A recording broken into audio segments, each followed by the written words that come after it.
हमको इस बात का दुख है कि जो मोदी मीडिया है या कुछ दैनिक समाचार पत्रों के माध्यम से जो बातें आई है वो भ्रमित करने वाली है। और इस तरह के भ्रमित समाचार क्यों दी जा रही है वो हमको पता है। सत्य को दबाने का प्रयास किया जा रहा है। मेरा सब दिन से मानना ये रहा है, कई अवसर पर मैं कह चुका हूं कि मर्यादा पुरुषोत्तम प्रभु श्री राम का मैं भक्त हूं, मगर उस प्रभु श्री राम का भक्त हूं जो सबरी के जूठे बैर खाते हैं, अहिल्या के तारनहार होते हैं। हमने कई अवसर पर लोगों को कहा कि मुझे एक विजुअल दिखा दो कि मैंने राम का कभी खिलाफ किया।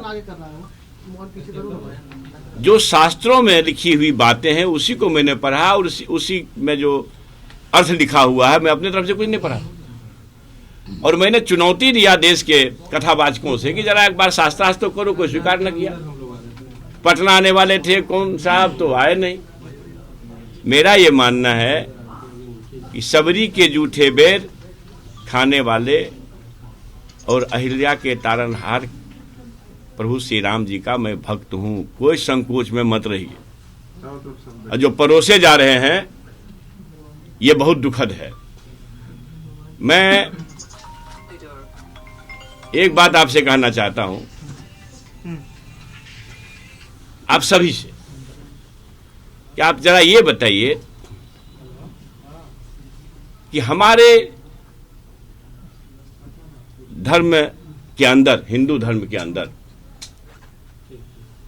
जब मर्यादा पुरुषोत्तम प्रभु श्री राम जी सबरी के जूठे बैर खाने के एक अनूठा और अहिल्या के तारनहार के एक अनूठा उदाहरण है, तो फिर मनु संहिता में शूद्रों को और स्त्रियों को शिक्षा और संपत्ति के अधिकार से क्यों अलग किया गया है? किसी के पास जवाब? किसी संप्रदायवादी नफरतवादी को अगर इसका जवाब है तो मैं जवाब देना चाहता हूं, किसी डैश पर मुझे बुला लीजिए। भाई अब बताइए ये कैसे चलेगा? ब्राह्मणम 10 वर्षम तू 7 वर्षम तू भूमिपम पिता पुत्रो विजानियात ब्रह्मणास्तु तथो पिता। अरे भाई तयो पिता मतलब 100 वर्ष का ब्राह्मण 10 वर्ष के क्षत्रिय का पिता होगा, ये मनु संहिता में लिखा हुआ है। इस तरह की कई चीजें हैं जो घोर आपत्तिजनक है। मैं इस बात से बहुत बेहद खुश हूं और आत्म गौरव से भरा हूं कि अगर ईश्वर परमात्मा प्रभु खुदा किसी जाति के दास होते तो मनुवाद द्वारा बनाए गए अत्यंत ही शूद्र अस्पृश्य, जिसको ठेठ भाषा में अछूत कहते हैं, कुल में पैदा होने वाले इस दुनिया के सदी के ज्ञान के प्रतीक बाबा साहब अम्बेडकर नहीं होते। प्रथम महिला शिक्षिका होने का अधिकार अगर किसी को दिया प्रभु ने, तो वो भी शूद्र समाज में पैदा होने वाली माता सावित्री बाई फूले को दिया। किसी मनुवादियों को क्यों नहीं दिया? इसका जवाब है किसी के पास?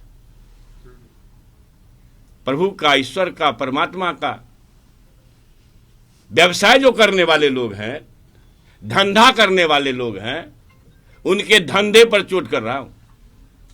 राजनीतिक रूप से बेच रहे हो तुम भगवान जी को।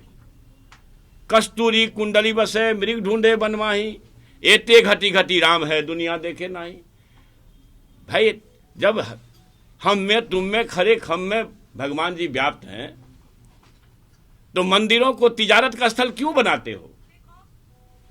धंधा का स्थल क्यों बनाते हो? आज तो शंकराचार्य का आ रहा है बयान, क्यों लगा रहा है? एक से एक महात्मा का बयान आ रहा है कि भाई ये ठीक नहीं कर रहे हैं देश के चौकीदार।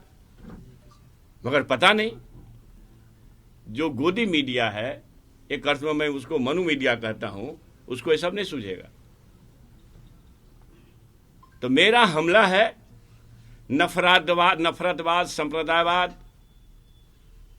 परोसने वाले लोकतंत्र को समाप्त कर तानाशाही थोपने वाले,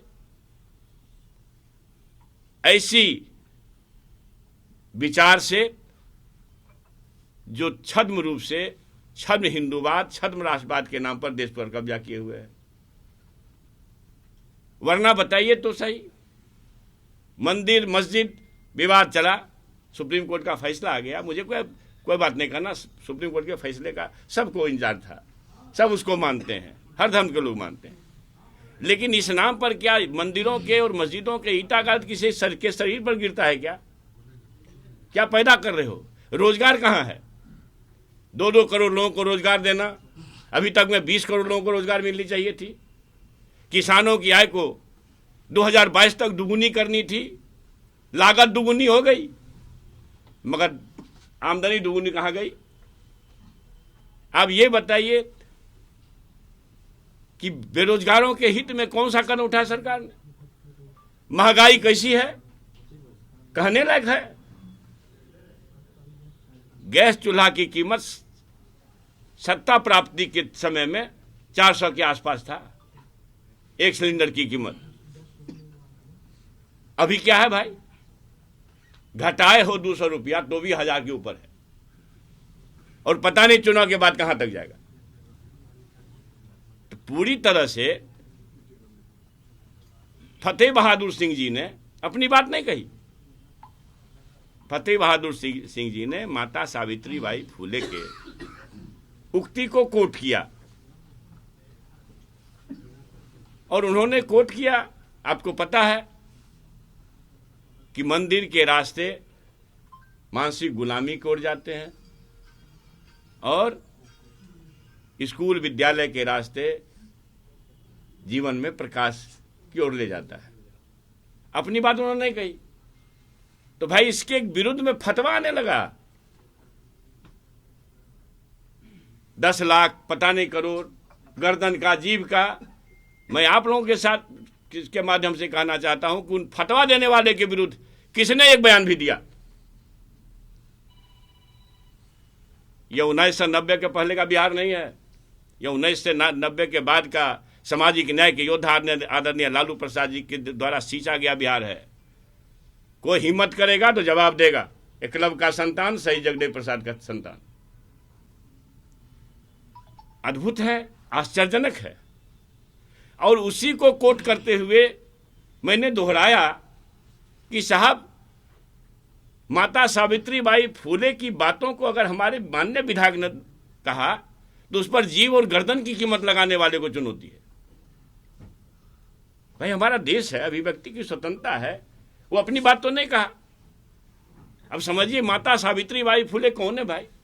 जो नारी शक्ति की और नारी शिक्षा की प्रतीक है। इस देश में प्रथम नारी होना और उस अछूत समाज की नारी होकर के पढ़ाई, नारी शिक्षा का एक संदेश देना, जो जिनको 2-2 साड़ी लेकर के जाना पड़ता था स्कूल में। बीबी फातिमा शेख उसका संरक्षण करती थी। आज उनका जन्मदिन मना के आया हूं।